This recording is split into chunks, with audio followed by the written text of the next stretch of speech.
ಶ್ರೀನಿವಾಸಪುರ ತಾಲೂಕಿನ ಕತ್ತಿಬೀಸನಹಳ್ಳಿ ಗ್ರಾಮಕ್ಕೆ ಸೇರಿದ 17 ವರ್ಷದ ರಶ್ಮಿ ಎಂಬ ಯುವತಿ ಮೀಸಗಾನಹಳ್ಳಿ ಗ್ರಾಮಕ್ಕೆ ಸೇರಿದ ವೆಂಕಟರಮಣ ಎಂಬ ಯುವಕನ ಜೊತೆ ಕಳೆದ 17ರಂದು ರಾತ್ರಿ ಸಮಯದಲ್ಲಿ ಮನೆ ಬಿಟ್ಟು ಹೋಗಿ ಮರುದಿನ ಮದುವೆಯಾಗಿತ್ತು. ತದನಂತರ ತಮಗೆ ಪ್ರಾಣ ಬೆದರಿಕೆ ಇದೆ ಎಂದು ಆರೋಪಿಸಿ ಕೋಲಾರ ಗ್ರಾಮಾಂತರ ಠಾಣೆಯಲ್ಲಿ ದೂರು ನೀಡಿದ್ದಾರೆ.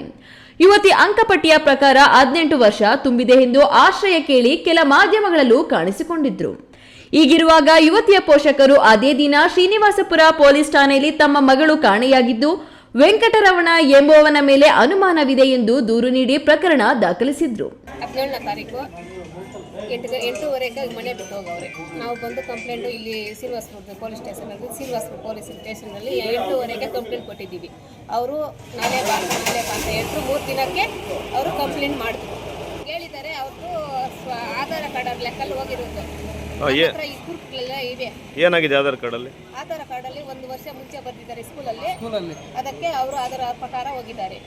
ಅದರಂತೆ ತಮ್ಮ ಮಗಳನ್ನು ತಮಗೆ ಒಪ್ಪಿಸಿ ಆರೋಪಿಯ ವಿರುದ್ಧ ಕ್ರಮ ಕೈಗೊಳ್ಳುವಂತೆ ಒತ್ತಾಯಿಸಿದ್ದರು.